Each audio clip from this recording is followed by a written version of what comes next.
오늘은 약해도 쓰임 받습니다 라는 제목으로 하나님의 말씀을 선포하겠습니다. 성도님들, 오늘 말씀의 제목이 어떻습니까?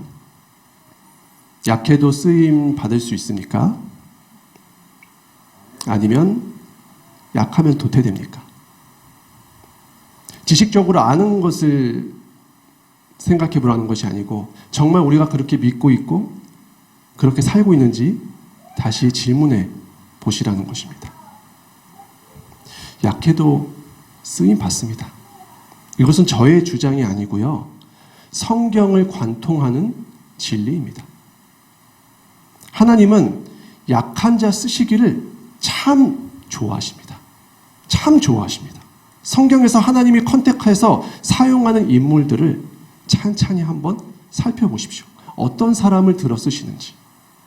그러면 하나님께 쓰임받은 그 수많은 사람들이 하나같이 약한 사람들이었다는 것을 대번에 확인할 수 있다는 것입니다. 그들의 시작은 하나같이 보잘것없었습니다. 여러분이 떠올릴 수 있는 쟁쟁한 성경의 인물들을 한번 떠올려 보십시오. 다윗, 요셉, 사무엘, 그리고 오늘의 말씀에 우리가 함께 살펴볼 기드온 모두 마찬가지였습니다.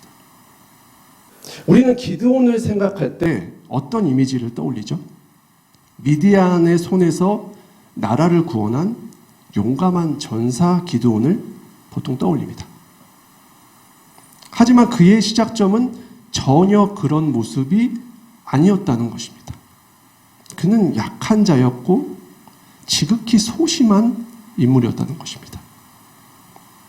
그래서 혹시 이 자리에 자기 자신을 생각할 때 나는 좀 겁이 많고 소심하고 그래서 스스로 약하다라고 생각하는 분들이 계시다면 오늘 하나님의 말씀이 큰 위로와 힘이 될 줄로 믿습니다. 그런 여러분에게 오늘 하나님이 함께 하시고 여러분을 쓰시겠다. 오늘 말씀하실 것이기 때문입니다. 자, 천천히 말씀을 한번 보시겠습니다. 사사기 6장 1절 말씀을 한번 보시면 기드온이 살던 시대의 배경을 알 수 있는 구절이 나와 있는데요. 한번 같이 읽어보겠습니다. 이스라엘 자손이 또 여호와의 목전에 악을 행하였으므로 여호와께서 7년 동안 그들을 미디안의 손에 넘겨주시니. 자, 기드온이 살던 시대 어떤 시대였죠? 악한 시대였습니다. 악한 시대. 그래서 하나님이 어떻게 하셨습니까? 그들을 미디안의 손에 넘겨서 고난을 주셨습니다. 그들의 삶은 당연히 피폐해졌습니다. 이것은 사사기 전체에 계속 반복해서 나타나는 하나의 패턴입니다. 백성들이 죄를 저지릅니다. 바알을 섬기고 아세라를 섬기고 이런 우상을 섬기고 음란하고 막 이렇게 죄를 저지릅니다. 그러면 하나님이 고난을 주시죠. 그러면 어떻게 되죠? 힘드니까 또 정신을 차리고 하나님께 매달립니다. 한 번만 살려달라고 부르짖습니다. 그러면 또 어떻게 됩니까? 하나님이 불쌍하게 생각하시고 그들을 구원해 주십니다. 사사를 세워서. 그러면 얼마간의 평화를 이룩하게 되죠. 여기서 이야기가 평화로웠도다라고 끝나면 참 좋을 텐데 그렇지가 못한 게 참 안타까운 사사기의 모습입니다. 또 백성들이 은혜를 잊어버리고 죄를 짓는 것입니다. 그러면 또 어떻게 하시는 것이죠? 오늘 말씀처럼 미디안, 아말렉 이런 나라들을 보내시는 것입니다. 그러면 또 아우성치고 부르짖고 하나님 찾고 그러면 또 사사를 세워서 구원하시고 이것이 사사기 전체에서 계속 반복되는 패턴이었다는 것입니다. 그리고 더 크게 보면 사실 이것은 구약 전체에서 계속 반복되는 패턴이기도 하고요. 더 넓게는 여전히 우리가 살고 있는 시대 속에 일어나고 있는 일이기도 하다는 것입니다. 어쨌든 이렇게 시대가 악했습니다. 나라는 타락해가고 있었습니다. 그런데 밖으로는 어떤 일이 일어나고 있죠? 계속해서 강대한 나라들이 쳐들어와서 백성들을 못 살게 하고 있습니다. 그럼 어떻게 되죠? 백성들이 정상적인 삶을 살 수가 없는 것입니다. 들어와서 곡식이니 식량이니 다 가져가 버리고 핍박하고 하니까 어떻게 됩니까? 내용을 다 살펴보지는 못하지만 사람들이 자기 집을 버리고 도망갑니다. 그래서 뭐 굴에서 살고 천막 치고 임시로 살고 이렇게 되는 것입니다. 이런 상황이니 사람들의 마음에 여유가 있을까요? 삶의 여유가? 당연히 없게 되는 것이죠. 남을 돌아볼 수 있을까요? 안 되는 것입니다. 각자 자기의 삶 지키기도 힘든 것입니다. 어떻게 하든 이 시간을 버텨야겠다. 어떻게든 내가 이 시간을 생존해야겠다. 이게 삶의 목표가 되어버리는 것입니다. 이렇게 열악한 상황 겨우겨우 버텨가고 있던 그 생존이 목표가 된 시대가 기드온의 시대였고, 사실 그것은 지금 우리와 크게 다르지는 않다고 느껴집니다. 사랑하는 성도님들, 한번 생각해 볼까요? 지금 우리의 마음속에 하나님의 나라를 확장하고 비전을 세우고 하나님의 뜻을 실현하고자 하는 어떤 그런 크고 웅대한 꿈들이 있습니까? 그런 비전들이 세워지고 우리가 사랑으로 서로를 품고 이런 마음들이 정말 충만히 있습니까? 아니면 이 어려운 시기를 어떻게든 버텨야겠다. 내가 어떻게든 생존해야겠다. 이런 생존의 문제에 우리의 마음이 걸려 있습니까? 솔직하게 우리의 마음을 보자는 것입니다. 저는 많이 닮아 있는 것 같아요. 기드온의 시대와 우리의 시대가. 이렇게 자기 목구멍이 포도청인 상황, 생존이 목적인 상황, 그래서 누구도 쉽사리 믿을 수 없는 그런 어려운 시대 속에서 오늘 하나님이 기드온을 사용하시기로 결정하시고 그에게 말을 거시는 것입니다. 자, 그런데 이런 중대한 위기 속에서 부름을 받은 기드온이 어떤 사람이었죠? 오늘 말씀 첫 절 11절을 보시면 기드온이 어떤 사람인지 알 수 있는 내용이 나와 있는데요. 11절을 다 함께 읽어보겠습니다. 그러나 기드온이 그에게 대답하되 오 주여, 내가 무엇으로 이스라엘을 구원하리이까? 보소서, 나의 집은 므낫세 중에 극히 약하고 나는 내 아버지 집에서 가장 작은 자니다 하니. 자, 이것이 기드온의 자기 인식입니다. 기드온이 자기를 어떻게 인식하고 있죠? 나는 므낫세 중에 가장 약한 사람이고 나는 그 므낫세 가문 중에서 내 집에서도 가장 작은 자입니다.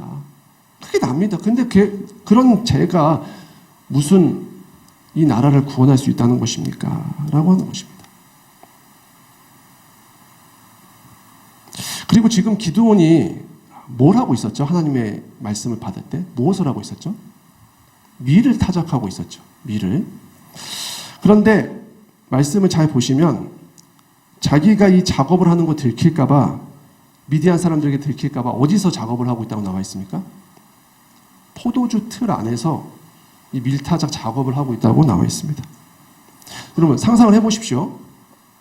포도주 틀 안에 들어가가지고 밀타작을 숨어서 쭈그리고 하고 있는 거예요. 혹시라도 자기를 잡아갈까 봐. 밀타작 하는 게 죄는 아니지 않습니까? 그런데 아무리 미디안이 무서워도 그렇지 포도주 통에 숨어서 이런 작업을 하고 있다는 것은 기드온의 성품이 얼마나 소심했는지를 잘 알 수 있는 대목입니다.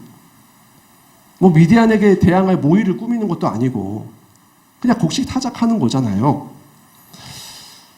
기드온은 참 두려움이 많은 사람이었던 것 같습니다. 겁이 많았고 다른 사람들의 눈치를 많이 보는 사람이었어요. 그런데 이렇게 찌질하게 통 속에서 누구에게 들킬까 봐 숨어서 작업을 하고 있던 그 기드온을 하나님이 오늘 부르시는 것입니다. 큰 용사여라고 부르시는 거예요. 기드온이 대답하는 것입니다. 저는 이 이스라엘 12지파 중에서도 가장 작은 지파고 그 가문 중에서도 저는 가장 약한 가문이고 그 집안에서 가장 작은 사람이 저라고 이렇게 자기 인식을 하는 것입니다. 이렇게 대답할 수밖에 없었어요. 기드온은. 거짓말이 아니었습니다. 기드온은 특출난 것이 없는 사람이었습니다. 사울처럼 집안이 좋은 것도 아니었고 삼손처럼 엄청난 힘이 있는 것도 아니었고 압살롬처럼 사람을 끌어당기는 뭐 화술이나 멋진 비주얼이 있는 것도 아니었습니다. 특별히 가진 게 없었습니다. 그리고 성격은 어땠어요? 소심하고 겁이 많은 성품이었습니다. 아마도 사람들 속에서도 기드온의 이런 존재감은 미비했을 것입니다. 그는 이 미디안의 침공이라는 나라의 위기를 만나면서 용감하게 일어서기는커녕 자기 목숨 지키기에 급급했습니다. 그리고 스스로도 자신을 그렇게 인식했습니다. 자기 인식이 그랬습니다. 그런데 특별히 기드온이 잘못됐다는 것은 아닙니다. 사람이 자기에게 주어진 환경과 상황에 얼마나 큰 영향을 받는지를 기드온을 보면 알 수 있는 것 같습니다. 지금까지 세상이 나를 어떻게 평가했는지, 내 과거의 나의 경험이 나를 어떻게 이야기하고 있는지, 이런 것들로 자신을 판단하고 자기 정체성을 정해버리는 경우가 참 많죠. 그리고 그렇게 자체 평가가 끝나면 어떻게 됩니까? 하나님이 아무리 우리에 대해서 다시 말씀하셔도 스스로 생각하는 자기의 틀에서 벗어나지 못하는 것입니다. 그러니까 하나님이 부르셔도 기드온이 이렇게 대답하는 거예요. 스스로를 그렇게 생각하고 인식하고 판단하고 이미 만들어 놨기 때문입니다. 나에 대한 내 판단을 믿는 것입니다. 나에 대한 내 판단을 신뢰하는 것입니다. 그리고 이렇게 말하는 것이죠. 아니, 내가 이런 건 사실이니까, 상황이 이런 건 사실이니까 어쩔 수 없다고 이야기하는 것입니다. 오늘 기드온도 마찬가지였습니다. 자기에게 주어진 상황, 환경, 그리고 그것을 대처하는 자기의 모습을 보면서 하나님의 생각, 하나님의 말씀과 상관없이 이미 자신의 정체성을 정해놨습니다. 난 이런 사람이여라고 이미 정해놨어요. 나는 약한 사람. 나는 존재감 없는 사람. 나는 할 수 있는 게 별로 없는 사람. 난 소심한 사람. 나는 평범한 사람. 나는 겨우겨우 버텨가는 사람. 이렇게 자기가 믿기로 스스로 결정을 한 것입니다. 사랑하는 성도님들, 기드온의 모습을 바라보면서 우리의 모습도 한번 돌아봤으면 좋겠습니다. 정말 우리가 바라보는 자신의 모습과 세상의 상황은 모두 사실일까요? 그게 맞는 것일까요? 아니면 우리를 향해 오늘 말씀하시는 하나님의 생각과 하나님의 뜻이 사실인 것일까요? 오늘 주님은 원래 기드온을 디자인하셨던 그 정체성, 하나님이 부여하신 정체성을 다시 기드온에게 전하는 것입니다. 너는 이런 사람이야. 내가 너를 이렇게 만들었어라고 하나님의 생각을 전하시는 것입니다. 기드온은 잔뜩 움츠려서 포도주 틀에 숨어서 밀을 타작하고 있는데 말씀하시는 것입니다. 그것이 12절 말씀입니다. 큰 용사여, 큰 용사여, 강하고 용감한 용사여, 내가 너와 함께한다. 기드온이 생각할 때 어떻습니까? 나는 지금 행여라도 미디안에게 들킬까봐 노심초사하면서 근근히 살아가고 있는데 이런 기드온에게 너는 위대한 용사라고 하나님이 말씀하시는 것입니다. 이것이 하나님의 눈이었어요. 기드온을 바라본 하나님의 눈. 기드온이 이 말을 들었을 때 어땠을까요? 어이가 없었을 것입니다. 헛웃음이 나왔을 것입니다. 본인의 실제 자기 지금 하고 있는 행동과 하나님의 말씀이 너무나 괴리가 큰 것입니다. 하지만 그것이 진실이었다는 것입니다. 그것이 진실이었습니다. 왜요? 오늘 하나님이 기드온에게 말씀하시는 이 기드온의 정체성이야말로 기드온을 향한 진리였기 때문입니다. 왜죠? 기드온을 누가 만드셨기 때문에? 기드온을 누가 디자인하셨기 때문에? 하나님이 만드셨기 때문입니다. 그의 영혼과 육체를 창조하신 분은 주님이시기 때문에 주님이 그를 누구보다 가장 잘 알고 있기 때문입니다. 사랑하는 여러분, 한 가지 이야기를 하고 싶습니다. 실제로 있었던 한 일화인데요. 아주 추운 겨울날에 젊은 자동차 정비사가 중고차를 사서 열심히 수리를 해서 새 차처럼 만들었습니다. 그리고 뿌듯하게 그 차를 몰고 첫 출근했습니다. 그런데 이게 중고차라 그런지 얼마 못 가서 털털거리더니 서버린 거예요.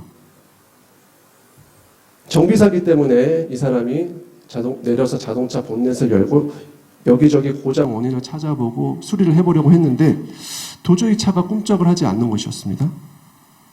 그때 옆에 차 한 대가 쫙 와서 서더니 한 노인이 내려서 말을 건넸습니다. 혹시 도와드릴까요? 그런데 이 정비사는 자기가 정비사니까 됐습니다. 제가 할 수 있습니다. 저는 자동차 정비사입니다. 하고 자기의 정비 지식을 또 총동원해서 차를 수리하려고 했습니다. 하지만 상당한 시간이 흘렀는데도 청년이 고장난 부분을 찾지 못하는 것입니다. 이 난감해하고 있는데 정비사가 노인이 이 정비사를 비켜서게 하고 엔진의 어떤 한 부분을 조금 만지작거린 후에 이 청년에게 시동을 걸어보라고 했습니다. 정비사는 당연히 미심쩍은 얼굴로 속는 셈 치고 한번 시동을 걸어봤습니다. 그런데 바로 시동이 걸리는 거였어요. 정비사가 깜짝 놀라서 이 노인에게 물었습니다. 너무 감사합니다, 어르신. 그런데 어떻게 고장난 곳을 그렇게 쉽게 발견하셨죠? 라고 물었을 때 노인이 이렇게 대답했습니다. 나는 이 자동차를 만든 헨리 포드입니다. 사랑하는 성도님들, 우리 각자에 대해서 가장 객관적이고 확실한 정보와 진실을 알고 계신 분은 우리 주님이십니다. 왜죠? 그분이 우리를 만드셨기 때문입니다. 우리의 창조주이시기 때문입니다. 우리 한 사람 한 사람을 직접 빚어서 창조하셨어요. 상황과 환경과 내 자신의 생각이 진리가 아닙니다. 하나님이 우리를 바라보시고 말씀하시는 것이 진리라는 것입니다. 그래서 다시 묻는 것입니다. 여러분이 스스로 평가하는 자기 자신을, 그 생각을, 그 판단을 믿고 있는지, 아니면 우리를 창조하신 하나님이 말씀하시는 우리의 정체성을 믿는 것인지 우리 자신에게 질문해 보자는 것입니다. 베드로 사도는 베드로전서 2장 9절에서 성도의 정체성을 이렇게 이야기합니다. 너희는 택하신 족속이요 왕같은 제사장이요 거룩한 나라요 그의 소유된 백성이다. 이것이 성도에게 부여한 하나님의 정체성입니다. 너희는 이런 자들이라는 것입니다. 내가 그렇게 지었다는 것입니다. 만들었다는 것입니다. 이것이 진실입니다. 성도님들 가운데 원래 기질적으로 기드온처럼 겁이 많고 내향적이고 소심한 분들이 있을 수 있습니다. 각자 자기가 가진 그런 기질들이 있을 수 있습니다. 성품이 있을 수 있습니다. 하지만 그 기질과 성품을 뛰어넘는 여러분 각자에게 하나님이 지금 부여하신, 감추어 두신 정체성이 있다는 것입니다. 그것이 진짜라는 것입니다. 포도주 통에 몰래 숨어서 하루 종일 미를 타작하면서 생존에 관심만 보이는 그 기드온의 모습이 기드온의 본래의 모습이 아니라는 것입니다. 우리가 아는 위대한 용사 기드온, 그것이 하나님이 만드신 진짜 기드온의 모습인 것입니다. 지금까지 내가 파악하고 내가 생각하고 내가 그렇게 만들어 놓은 나보다 하나님이 바라보시는, 하나님이 말씀하시는 나를 믿는 믿음이 필요한 것입니다. 그 담대함이 필요한 것입니다. 그것이 믿음입니다. 내가 아는 나를 믿는 것이 믿음이 아니고 주님이 말씀하시는 나를 믿는 것이 믿음입니다. 나는 할 수 없습니다. 주님, 나는 할 수 없습니다. 나는 태생적으로 겁이 많습니다. 나는 능력이 없는 사람입니다. 아닙니다. 하나님이 우리에게 할 수 있다고 말씀하시면 할 수 있는 것입니다. 우리의 모든 것을 이미 다 아시는 주님이 그것을 보시고 그 감춰진 모든 것, 우리에게 주신 그 모든 것, 우리를 디자인하신 그 모든 것을 보시고 말씀하시는 것입니다. 그러니 할 수 있는 것입니다. 주님께서 기드온을 용사라고 하시면 그의 성품과 상관없이, 그가 지금 무엇을 하고 있든지 상관없이, 무슨 생각을 하고 있든지 상관없이 그는 큰 용사의 정체성을 가진 사람인 것입니다. 그것을 믿느냐는 것입니다. 오늘 기드온은 자기의 정체성을 다시 세워주시고, 그리고 내가 너와 함께 하겠다고 말씀하시는 하나님을 향해서 다시 물어봅니다. 질문합니다. 13절 말씀을 보실까요? 기도원이 이렇게 길게 지금 이야기를 하고 있습니다. 이 내용을 제가 조금 짧게 이야기하면 이런 것입니다. 아니, 주님이 지금까지 우리와 함께 하셨다면 왜 이런 일이 우리에게 일어났습니까? 왜 이런 참혹한 일들이 일어났습니까? 왜 우리를 지금까지 방치하셨습니까? 미디안의 손에서 고통받도록. 왜 백성들이 저렇게 굴에서 천막에서 숨어 지내게 하시고 이 수많은 고통은 지금도 이렇게 일어나고 있는데 이것은 다 무엇입니까? 이렇게 질문하는 것입니다. 신앙생활하면서 우리도 참 많이 하는 질문이죠. 이 코로나의 상황 속에서 정말 많이 했던 질문 아닙니까? 아니, 왜 우리에게 이런 일들을 주십니까? 왜 우리를 방치하십니까? 주님 이렇게 부르짖는데 왜 이런 현상들이 일어납니까? 이 기도원의 물음에 하나님이 다시 그의 정체성을 말씀하시는 것입니다. 14절 말씀을 다 함께 읽어보겠습니다. 여호와께서 그를 향하여 이르시되 너는 가서 이 너의 힘으로 이스라엘을 미디안의 손에서 구원하라. 내가 너를 보낸 것이 아니냐 하시니라. 이게 무슨 말씀이죠? 그래서 내가 너를 이 시대로 보낸 것이 아니냐 라는 것입니다. 이 상황과 이 현실과 이 고통받는 나라와 이 교회와 이 공동체를 구하기 위해서 내가 너를 보낸 것이 아니냐라고 말씀하시는 것입니다. 그리고 16절을 보면 내가 너와 함께 할 것이고 그럴 때 이 미디안 사람을 한 사람 치듯이 하겠다라고 약속하십니다. 기도는 이 말씀 속에서, 이 약속 속에서 조금씩 자신의 정체성을 회복하기 시작합니다. 자신의 부르심이 정말 자신을 이 땅 가운데 보내신 하나님의 뜻이 무엇이었는지를 새롭게 깨닫는 것입니다. 그 전에, 부르심이 있기 전에 자신과 부르심 후에 자신이 완전히 달라지는 것입니다. 왜요? 새로운 하나님이 자신을 원래 디자인하셨던 그 정체성을 비로소 발견하게 되었기 때문입니다. 그래서 움직이기 시작하는 것입니다. 사랑하는 성도님들, 중요한 인생의 기점의 가운데 섰을 때, 삶에서 여러 가지 위기를 만나실 때, 우리의 생각과 우리의 판단과 내가 만들어 놓은 나를 보는 것이 아니라 오늘 우리에게 주시는 하나님의 말씀을 보아야 하는 것입니다. 그것이 진리입니다. 내가 보는 나를 생각하는 것이 아니고 상황을 보는 것이 아니고 성도는 나에게 주시는 말씀을 믿고 말씀을 붙들고 그 말씀을 진리라고 생각하고 살아가는 사람들이 성도입니다. 오늘 말씀 이후에 기도원의 모습을 쭉 살펴보시면 하나님이 그에게 주셨던 정체성이 점점 회복되어 가고 있습니다. 하나님이 주신 정말 큰 용사의 길을 걸어가기 시작합니다. 그가 결국 주님의 말씀을 받았고 믿었기 때문입니다. 사랑하는 성도님들, 약한 자도 쓰임 받을 수 있습니다. 쓰임 받을 수 있습니다. 아니요, 약한 자를 쓰십니다.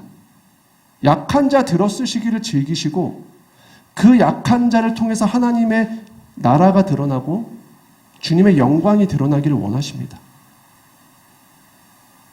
그래서 오늘 기도원처럼 작고 연약하고 두려워하고 소심하고 겁 많은 우리를 오늘 주님이 다시 부르시는 것입니다. 자기의 생존이 전부이고 내가 전부인 시대 속에서 여러분을 쓰시기 위해서, 그래서 내가 너를 보낸 것이 아니냐라고 말씀하십니다. 이 시대로 보내신 분명한 이유가 있습니다. 기드온을 그 시대로 보내신, 그 상황 가운데 보내신 하나님의 뜻이 있고 이 시대 가운데 우리를 보내신 하나님의 뜻이 반드시 있습니다. 오늘 주님이 말씀하십니다. 큰 용사여, 이것이 너의 정체성이다. 나와 함께 하자 말씀하십니다. 오늘 이 말씀을 믿음으로 받는 성도님들의 인생 가운데 기도원과 같은 놀라운 은혜의 역사가 동일히 일어나시고 우리 인생을 통해서 많은 사람들이 주님의 놀라운 일을 경험하고 듣게 되기를 소망합니다. 약한 자 들어쓰시는 주님을 신뢰하십시오. 우리의 약함을 보지 마시고 주님의 강함을 보십시오. 약할 때 강함이 되십니다. 주님이 함께 하시면 가능합니다.